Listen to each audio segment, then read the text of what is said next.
حضرت صلی اللہ علیہ وآلہ وسلم پر وحی کا ابتدائی دور اچھے سچے پاکیزہ خوابوں سے شروع ہوا۔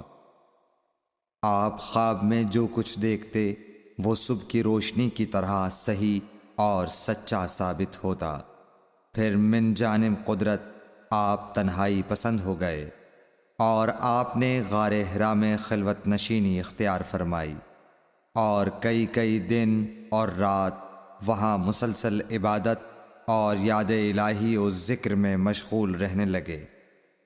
جب تک گھر آنے کو دل نہ چاہتا توشہ ہمراہ لیے ہوئے وہاں رہتے۔ توشہ ختم ہونے پر ہی اہلیہ محترمہ حضرت خدیجہ رضی اللہ تعالی عنہا کے پاس تشریف لاتے اور کچھ توشہ ہمراہ لے کر پھر وہاں جا کر خلوت گزین ہو جاتے۔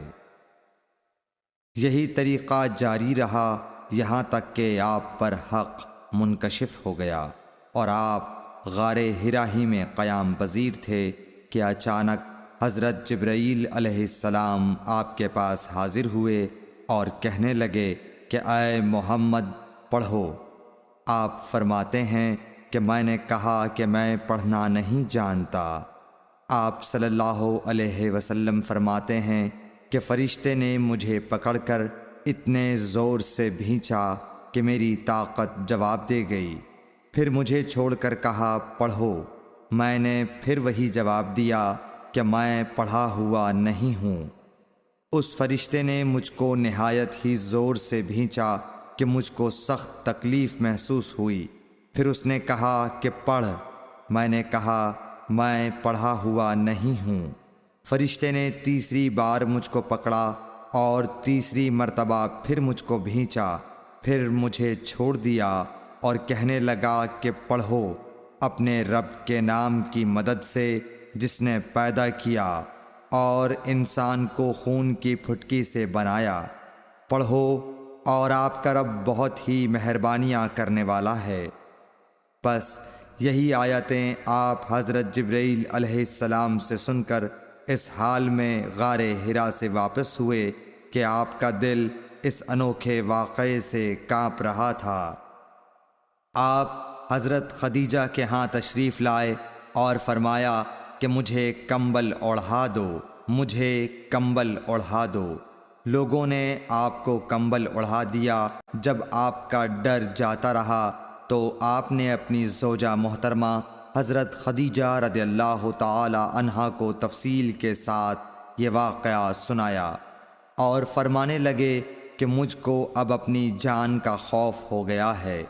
آپ کی اہلیہ محترمہ حضرت خدیجہ رضی اللہ تعالی عنہا نے آپ کی ڈھارس بندھائی اور کہا کہ آپ کا خیال صحیح نہیں ہے۔ اللہ کی قسم آپ کو اللہ کبھی رسوا نہیں کرے گا۔ آپ تو اخلاق فاضلہ کے مالک ہیں۔ آپ تو کنبہ پرور ہیں، بے کسوں کا بوجھ اپنے سر پر رکھتے ہیں، مفلسوں کے لیے آپ کماتے ہیں، مہمان نوازی میں آپ بے مثال ہیں اور مشکل وقت میں آپ امر حق کا ساتھ دیتے ہیں۔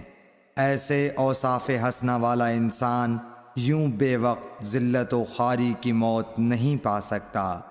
پھر مزید تسلی کے لیے حضرت خدیجہ رضی اللہ تعالی عنہا آپ کو ورقہ بن نوفل کے پاس لے گئیں جو ان کے چچا زاد بھائی تھے اور زمانہ جاہلیت میں نصرانی مذہب اختیار کر چکے تھے اور عبرانی زبان کے کاتب تھے۔ چنانچہ انجیل کو بھی حسب منشائے خداوندی عبرانی زبان میں لکھا کرتے تھے۔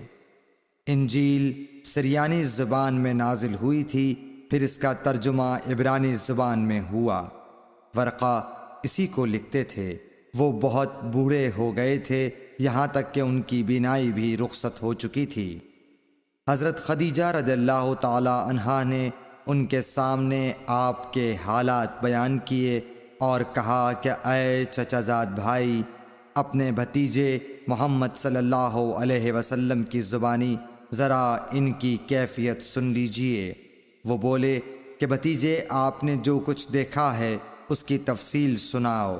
چنانچہ آپ صلی اللہ علیہ وآلہ وسلم نے از اول تا آخر پورا واقعہ سنایا، جسے سن کر ورقہ بے اختیار ہو کر بول اٹھے کہ یہ تو وہی ناموس معزز رازدان فرشتہ ہے جسے اللہ نے حضرت موسیٰ علیہ السلام پر وحی دے کر بھیجا تھا۔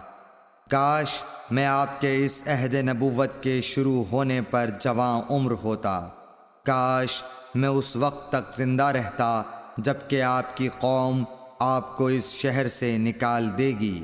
رسول کریم صلی اللہ علیہ وآلہ وسلم نے یہ سن کر تعجب سے پوچھا کہ کیا وہ لوگ مجھ کو نکال دیں گے، حالانکہ میں تو ان میں صادق و امین و مقبول ہوں؟